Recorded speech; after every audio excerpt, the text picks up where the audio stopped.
All right, so I would like to thank the speakers, thank you, the audience, for your attendance and support and participation today. This conference couldn't have been made without all your support.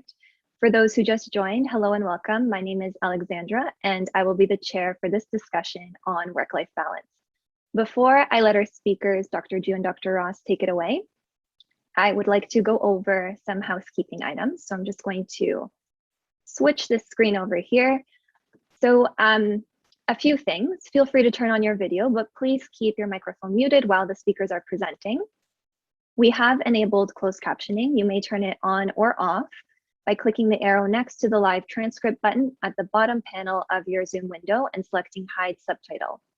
We will be recording and live streaming these sessions, and we will stop for the last part to be unrecorded for questions and answers. We want to provide a trigger warning as sensitive subjects may be discussed. If any of the topics are triggering or upsetting to you, we encourage you to step away and come back as needed. And we want you to know that this is a supportive environment.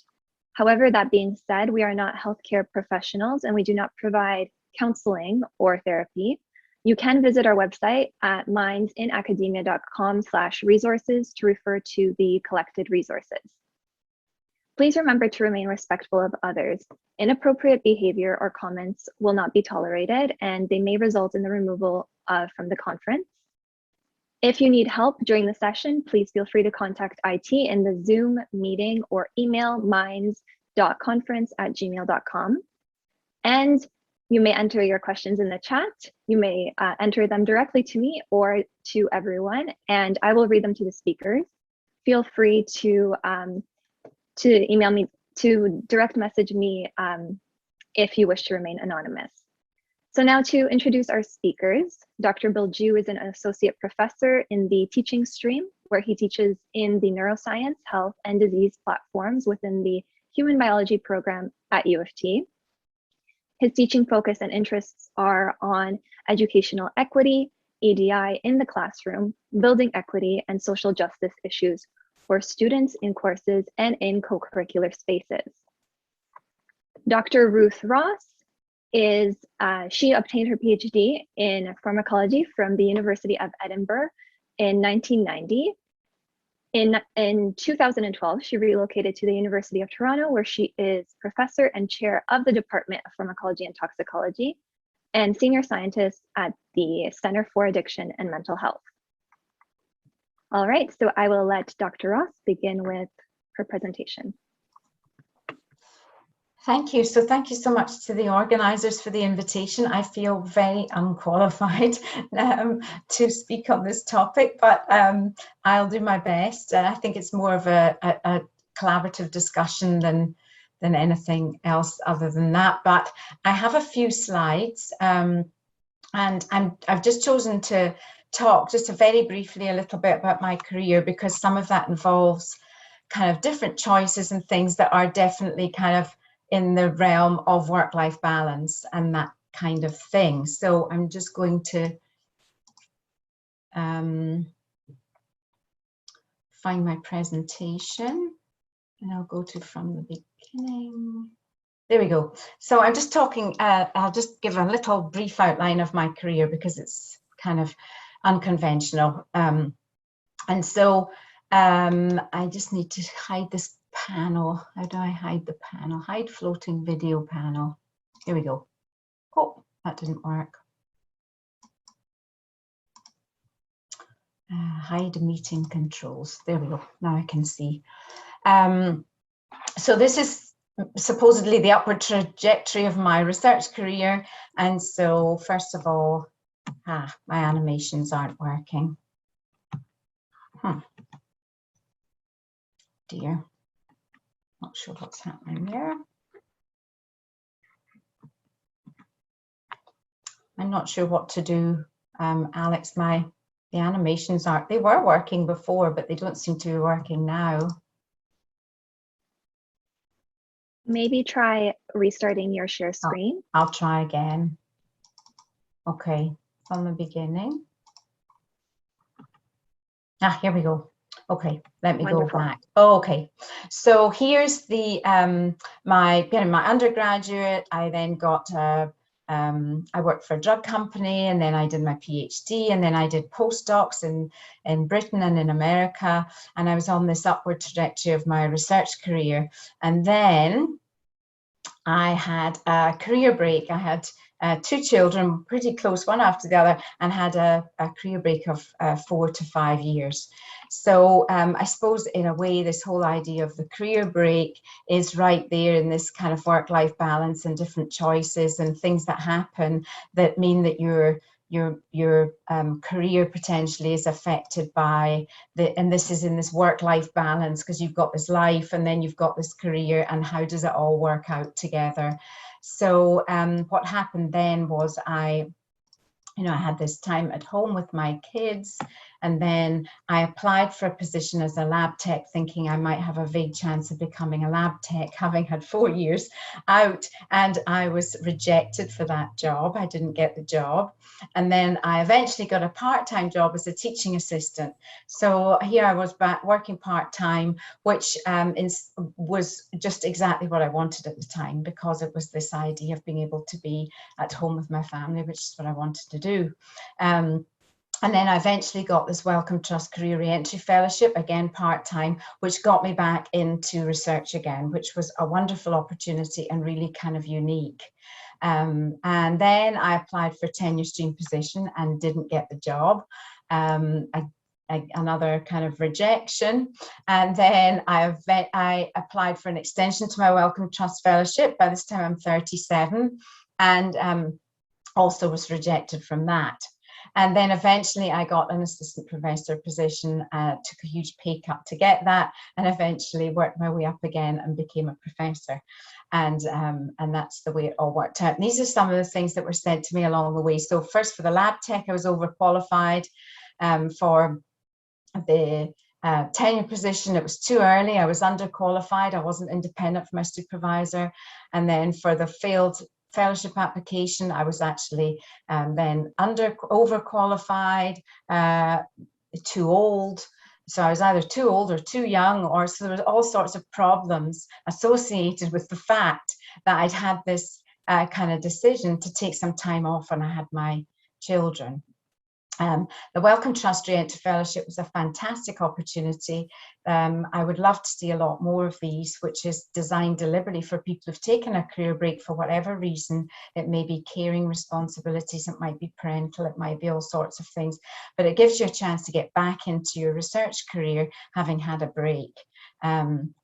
So with my whole career progression, I was completely ineligible for lots of things because I was too old for all these things that say you have to be 10 years since postdoc, or you've got to be under 40, or all those things. So that was another kind of real kind of hurdle. And so some of the kind of obstacles and solutions. So I think it's great to have an increased awareness of and increased opportunities to have breaks in your career, depending on the circumstances and if that's what works well for you. Plan career breaks, mentorship around planning a break and then how to come back. And as I've said, removing all these age restrictions and time restrictions on different awards, prizes, fellowships. So I think this is something I'd love to see change. And some of the kind of different things that happen also if you're working part-time, or if you've decided it's a point in your life where you're going to prioritize, say, family or caring responsibilities or other things, and it's important that people in this situation aren't perceived to be, lacking ability or ambition or drive. It shouldn't mean that you're overlooked for career development opportunities. It shouldn't affect equity of opportunity for different things like teaching opportunities, lab space, funding, and slower progression, like, a much slower career progression shouldn't mean opportunity to progress more rapidly in the future, because I had this big break, but then I actually progressed quite quickly when I eventually managed to get back into the into my career. And by then, of course, my children were grown up and left home and so on. So so it's really just an example of how I think we can really focus on giving flexible opportunities to people at different stages of their career and their lives to give this opportunity of a work-life balance. that really doesn't need to affect your career opportunities. And we're a long way from getting there, but I had a lot of really supportive mentors and people back in Scotland in my university there who really gave me opportunities, even although I was working part-time, and I had become a TA again and had to work my way back into the system. So and I thought this was a good quote: we can't solve our problems with the same thinking that we use to create them. So I think there's a lot of things here on the work-life balance topic that really requires us completely different thinking of the way we've done academia up till now. So I'm sure we'll discuss all that in the follow-up discussion. So that's the end of my little presentation. Thank you so much for sharing, Dr. Ross. I will now allow Dr. Ju to begin his talk and share this slide. Again, just echoing what Dr. Ross had mentioned, I wanted to just thank the organizers for putting this together and thinking a lot about this issue about work-life balance and whether it's possible, especially in an institution like the University of Toronto. And as with Dr. Ross, I'm probably just going to share some of my experiences and some of the thoughts that I had as well. So I think here, I just wanted to let you know that I am an associate professor in the teaching stream, and recently I've become like an associate dean in the Faculty of Arts and Science. And I mentioned that mainly because I think one of the things that we tend to do is we idealize where we're supposed to be, and we idealize sort of the way in which we're getting there. And a lot of that reflects what Dr. Ross had just mentioned. And certainly, like, there have been a lot of dry periods in my life where I just saw a lot of other people kind of advancing, and I always felt like I was kind of stuck. And I think it's one of those things that we also need to understand, that it's not a linear journey. It's not a straightforward pathway. We need to discuss why successful people, where they're at, it looks like they're successful, but in fact, there are a lot of failures on that way as well. So just to emphasize again, also, I did all my training here at U of T. So I did my bachelor's and undergrad here at U of T. I did my master's in physiology, and then I finished my PhD in laboratory medicine and pathobiology. In a discussion yesterday that the organizers and Dr. Ross and I had, we were talking a little bit about why there isn't such a great work-life balance. But in fact, there is. And it reminded me of when I was doing, much like Dr. Ross, I wanted to take some time off and work after my master's. And so I went to Switzerland for about 8 months. I worked there at the time it was called Ciba Geigy. It's called Novartis now, I think. And it was such a different atmosphere. No one works on the weekends. People leave at 5 o'clock. And I contrasted that with like my life when I was doing my master's, where I practically lived in the lab. And it was sort of a culture where you were supposed to be in the lab. If you're not in the lab, something is wrong. Like, your life is supposed to be devoted to research. You're supposed to love research so much that all other aspects of your life are kind of burned away, and that's what you're supposed to be.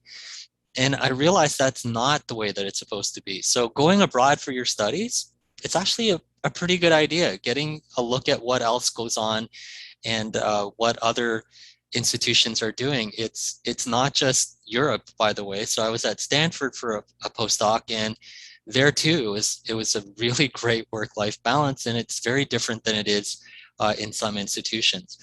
So again, I think it's very important that we don't sort of hide the fact that our journeys, our career journeys, our opportunities have not been a linear rocket to success. And it's important to share that we have non-traditional careers, like Dr. Ross had mentioned. And it's especially important where we're in an environment where there is such a culture of excellence, where there is a badge of honor by saying that you worked all night. Like, I can't believe how many Twitter posts I see from graduate students to this day that just say, oh, I worked all through the night. I stayed up like 24 hours. I ran all these gels. I did all these PCR experiments, and I don't know, is that something to be celebrated? I guess it is, because obviously people are posting and liking those posts. And so it's important to understand that we shouldn't only embrace a culture of excellence. We should also embrace when we see good balance. And it's really hard to do that. And it's hard to say no. And just off camera, we were talking a little bit of why we are in this mode. It is really hard to say no, to turn down something, because we feel sometimes stigmatized that if you don't take that opportunity, maybe it won't come back again. And maybe, again, we should be normalizing our ability to say no at every single stage of our training, whether it's undergraduate, as a graduate student, as a postdoc, as early faculty, as late faculty. We should be able to say no, and we should be able to determine for ourselves like what our best course is. And often I find that that's not the case here. And I think that's really important to learn how to do this. And I'll just share with you, similar to what Dr. Ross mentioned. Toward the end of my training, before I became a professor in teaching, I had the opportunity to do a postdoc. And I actually got to choose who I was going to do a postdoc with. I had built up enough equity that I had my own funding. I was able to decide who I was going to do my research with. And it wasn't going to be with someone who had like a ton of Nature papers, although they did, like they were of that caliber. And this is Dr. Beverly Orser, who is now the head of anesthesiology. And I chose her because I knew that she had, one, a lot of success, but two, she also took care of individuals in her lab, and she had an amazing track record of work-life balance. And I wanted to learn how you could manage to be excellent, but also learn when you should be taking time off, and also insisting how others should be taking time off in her training environment. And I think it's really important to have those type of mentors, because that has stayed with me, that ability to excel, but also to learn when you shouldn't be pushing others to do that. It's something that I think we need better mentorship, and we need to see and internalize how that goes, because when we're so busy, we always lie to ourselves that, after I'm successful, after I've reached a certain stage, after I've reached a milestone, after I've gotten my second, third, fourth Nature paper, then I'll take it easy. But it turns out that you've learned not to take it easy, and that later actually never comes. So that's all I have for you as well. And I look forward to any discussions and follow-up discussions that come about. Thank you so much for sharing, Dr. Ju. Just taking a quick look at the chat, I can see that everything you've both said is really encouraging and inspirational to everyone that's attending right now. I see a lot of positive comments. Just maybe before we get into the questions, I had a question that I'd like to start off with. How do you decide if you should say no to an opportunity? Like, what are some signs that an opportunity might not be coming at the right time, where you don't have the capacity to handle it at the moment, or it just might not even be worth your time? Are there things that you look for when deciding whether or not to agree to something?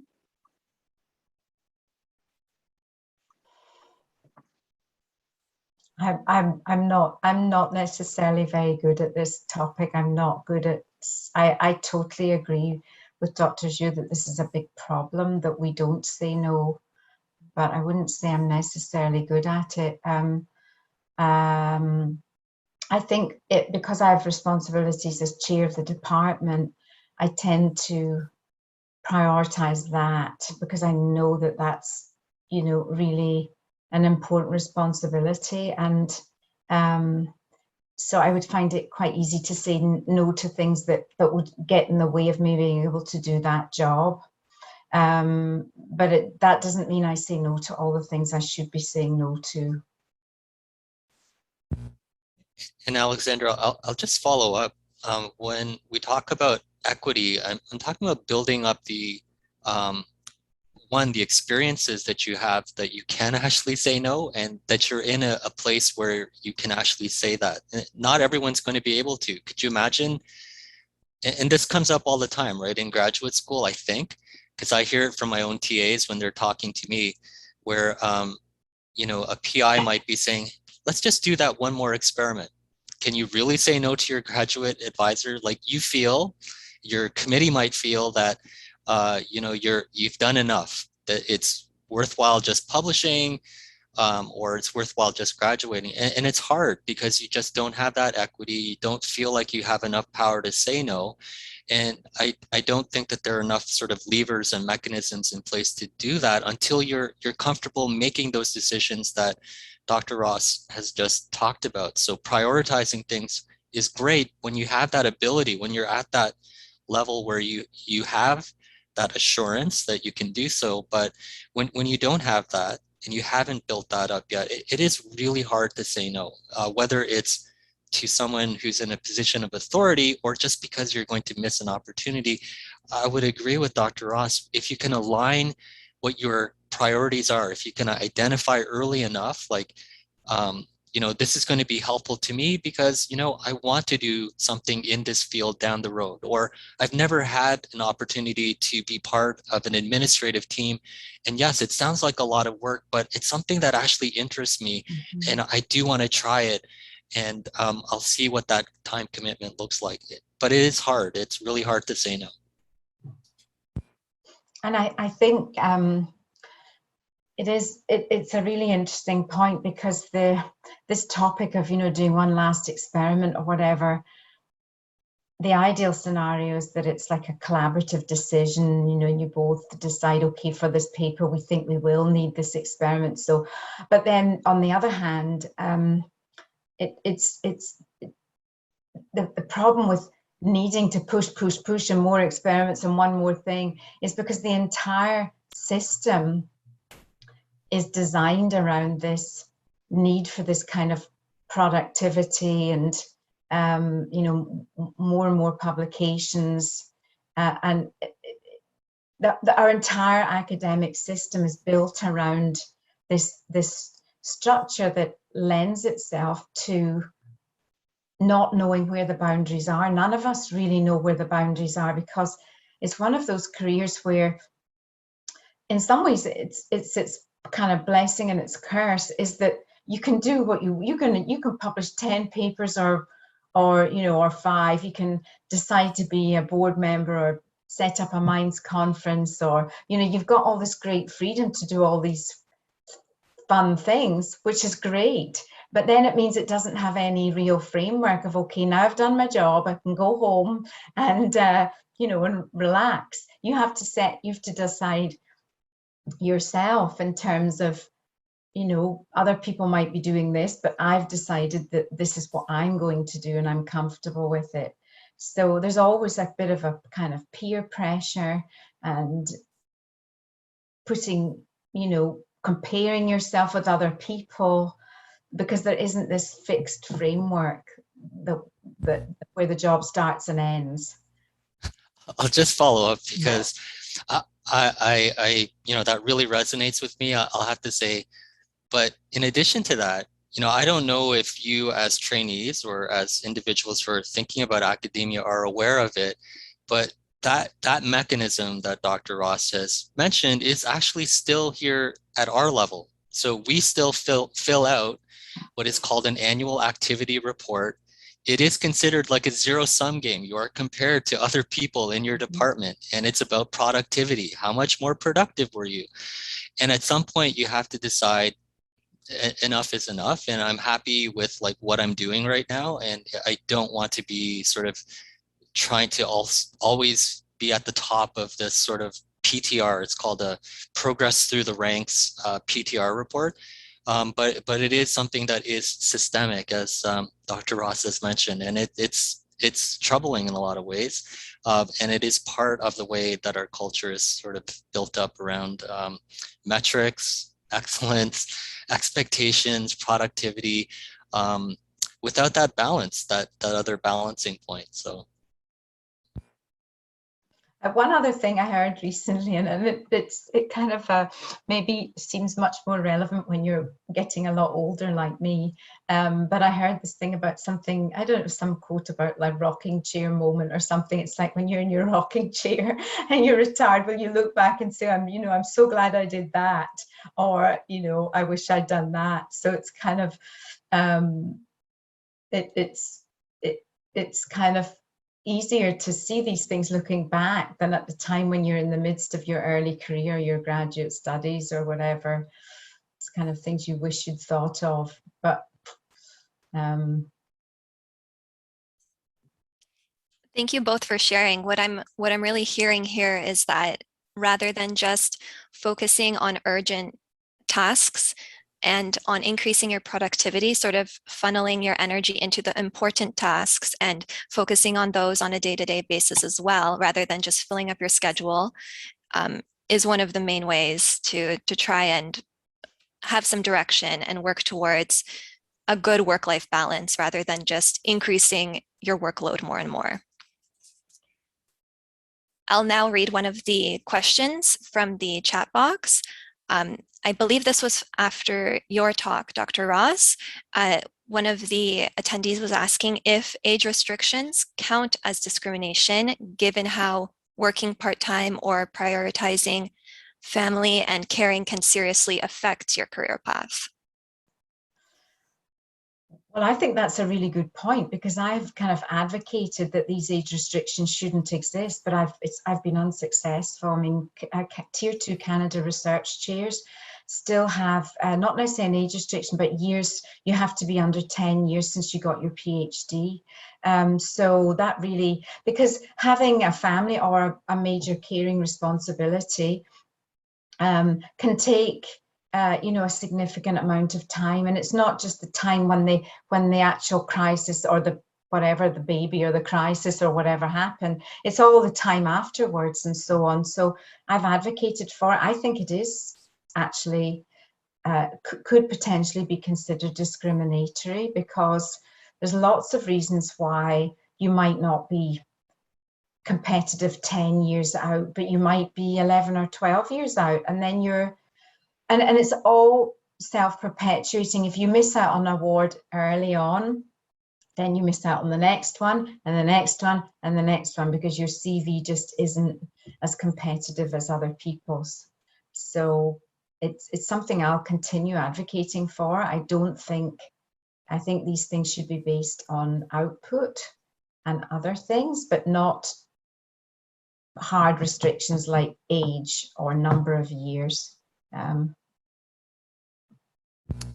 Would you know offhand, Dr. Ross, if you're allowed to explain career gaps? I know in some instances, when you're applying for a job, often you're allowed to explain these career gaps, and I don't know about awards or other things. Have you seen that type of mechanism?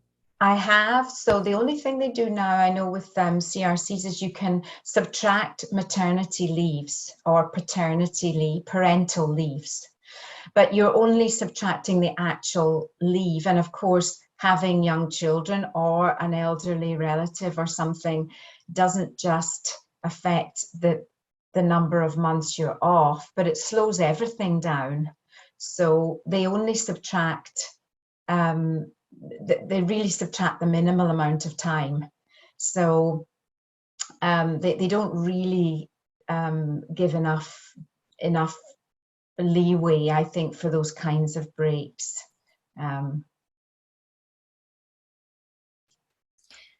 Dr. Ross, this unconventional career trajectory, as you described, is really inspiring. Were you frightened to take a career break? And during that time, did you find support from role models? Because as you mentioned, it is quite unconventional. So I think it's a bit more rare to do something like that. Yeah, I think I could have just went into it. I took the career break because I wanted to. And I didn't really have a fixed plan of what I would do next. So that's why I was advocating that it would be good if people could have mentorship and think this through, because that's not what I did. And I had no mentorship whatsoever in terms of what I did have was I came back and I applied for this job as a lab tech. And then when I went to the interview, they said, have you heard of the Wellcome Trust Career Reentry Fellowship opportunity? So they really then mentored me. They said no to the lab tech job, but they mentored me in trying to apply for the fellowship. And they helped me find a project, find a supervisor. And so if it wasn't for those people, I was actually the chair of the department at the time at the University of Aberdeen in Scotland who really pointed me to the opportunity. So I did have a lot of help with that, and they were really, really supportive. And I received another anonymous question in the chat. Do you think that the academic culture fosters a work-life imbalance, or how can we stop this cycle of, I need to do this one more thing and then I'm free? I don't think the academic culture fosters a work-life balance at all. I think it's I think it's the opposite. I think our academic life fosters people feeling very driven and finding it really hard to balance things. And part of it is this, in some ways, I'm just thinking aloud, thinking in some ways, one of the ways to tackle is this a certain level of personal decision making, that, as Dr. Zhu said, deciding that these are my boundaries, because you can just so easily get caught up in the sense that you're not achieving enough, or you're not good enough, or you're not excellent enough, or and one other thing I think is that a real misconception is sometimes the most creative ideas and the most inspirational new studies will come from people actually having the time to think about the research they're doing and think about the next big idea, and having that time and creative space to do something big. So I'm not advocating that we necessarily give up on doing fantastic things and, you know, changing the world with our research excellence, but it's how we go about doing that and how we think about it that could be different. I'll just mention, because I'm going to sound like a really old man, but I am a really old man. I do talk to graduate students nowadays, and it is such a, you might think it's not changing at all, but in my day, you weren't actually given time off. Like there were no vacations, there were no 2 weeks vacations. There were, the expectation was really around being in the lab all the time, pretty much. And it was really unusual, and it was really frowned on, to be quite honest, to leave the lab before your supervisor left the lab. And our supervisors usually stuck around until fairly late, and they went home for dinner, and that was about it. But I am glad that over the years, the people have fought for like having vacations and having certain types of spaces and places to talk about these issues, because I think we need to have those. And I think that we need to understand like how much work we're asking our trainees to actually do, much more than what is sort of advertised as being like research. So yeah, I think that we do have this culture. We need to address this culture. I think we've done a great job of talking about it for a number of years, but I don't really see a lot of solutions coming forward right now. And maybe that's like the next conference, to talk about actual real solutions to how to address these, the culture that leads to all of these issues that we know are happening. And, what should you be fighting for in terms of getting a better work-life balance? That's a really good point. Starting to come up with some tangible things we can do on a daily basis, whether it's in our own lab environment or at a more systemic level, to start addressing this and start forcing a change in this work-life balance issue. On that note, there was actually a question that sort of addressed what sort of solutions we could work towards. So in the chat box, one of the attendees posted that having poor work-life balance tends to affect women more than men because women are expected to perform the caregiving duties on top of their careers. On the other side, men are often pressured to work more and not take on caring duties or to focus on their careers. So what would you do to move towards a solution to address the social and cultural roles that also affect work-life imbalance?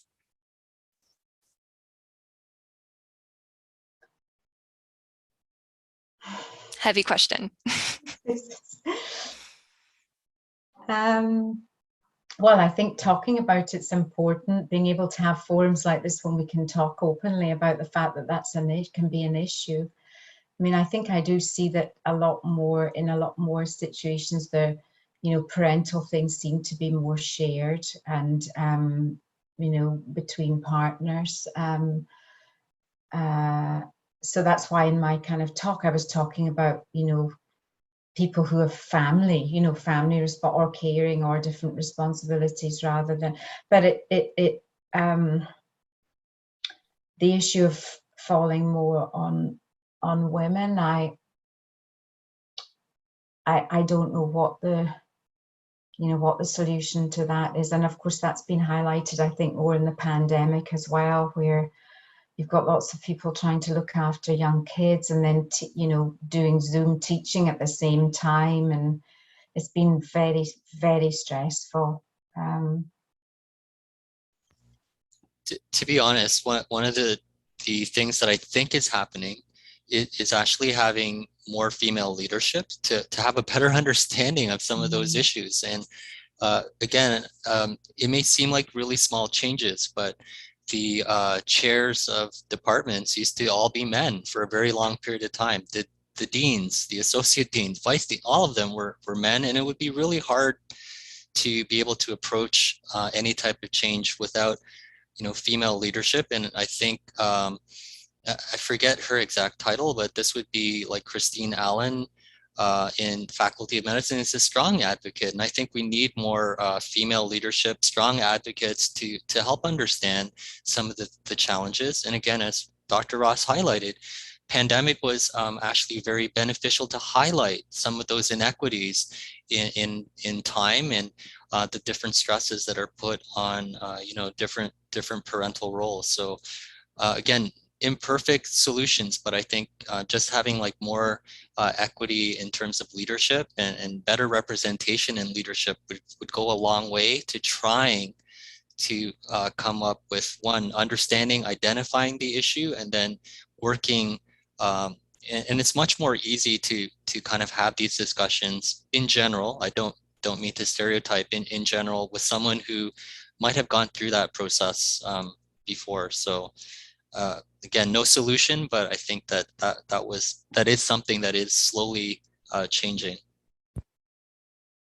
Yeah, I think that's true. I think if there's more people in leadership that represent all sorts of levels of underrepresented groups in leadership, then inevitably there's a kind of an empathy and a depth of understanding of the issue that's just not there if our leadership are all people who have never experienced some of these different topics. So I think obviously I'm chair of a department, so if there are people who are, have family responsibilities and things, I mean, my kids are 30 and 28 now, but I vividly remember when they were toddlers. I'll never forget it. So I have a lot of, time for people who are wrestling with those kinds of issues. And I know how exhausting it is because I've done it. So I think I agree with you. I think if we have people in leadership positions who at least have some understanding, it definitely helps with the conversation and with changing things. Well, I guess I also had another question, and I saw that your mic came on, Alexandra, so apologies on that. But, I know that there are a number of student leaders here, and I know that Professor Ross, is intimately consulting with like both undergraduates as well as graduate students in, her department. But I'm wondering like what sort of voice the graduate student leaders feel like they have? Like, do all units listen to issues around work-life balance that get raised, and how do they get raised by student leaders?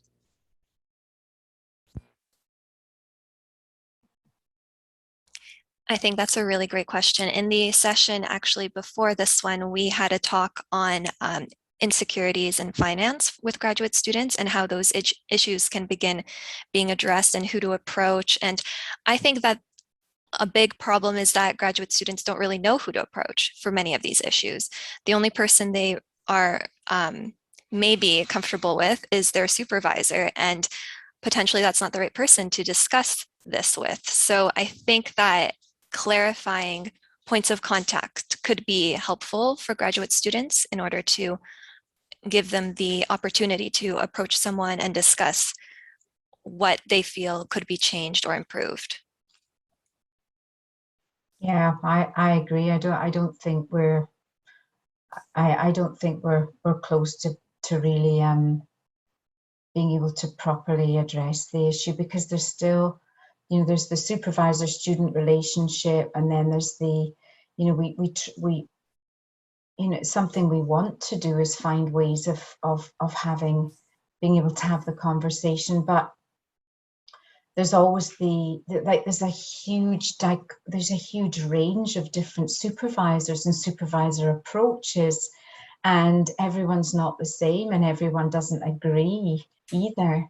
So I think it's the more we can have conversations like this and encourage people to come along, and faculty, and to come along and take part in the conversation, because you may have a situation where the people coming to the sessions are the ones who already agree that we need to have a better work-life balance, and agree that we need to have this kind of conversation. But perhaps the people who we really would like to be here, not necessarily here, but in whatever, all the different settings that we're trying to talk about this, aren't always in the conversation.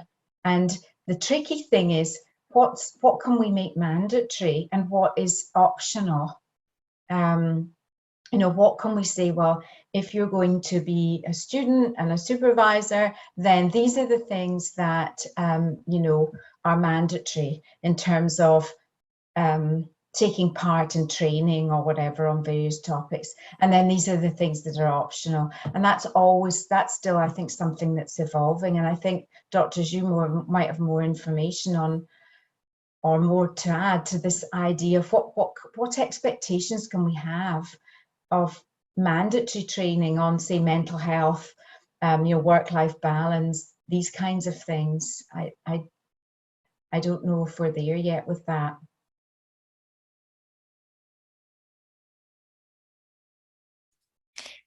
I think that I see the common issue of leadership and seeking the right type of mentors and having that representation of the population who is being menteed in the leadership population, to create that dynamic of empathy, so that students are comfortable with approaching those contacts and knowing who to approach, emerging through all these topics that we're discussing. So I think that that's potentially something we can work towards as a solution to start addressing these issues. I will now make the announcement that we will stop recording for a question and answer period for those who would like to ask their questions during the unrecorded portion. Wonderful. Okay, so once again, I would like to thank you, Dr. Zhu and Dr. Ross, for your insight into work-life balance. We really appreciate you taking the time out of your day to come to this session and shifting your own work-life balance in order to spend time sharing your valuable experience with us. This concludes our session on work-life balance, and we look forward to seeing you during our next session, which is a special session titled Changing Approaches to Addressing Academic Mental Health, Current Strategies, Barriers, and Opportunities. Thank you everyone for tuning in, and we'll see you at the next session. Thank you. Thank you.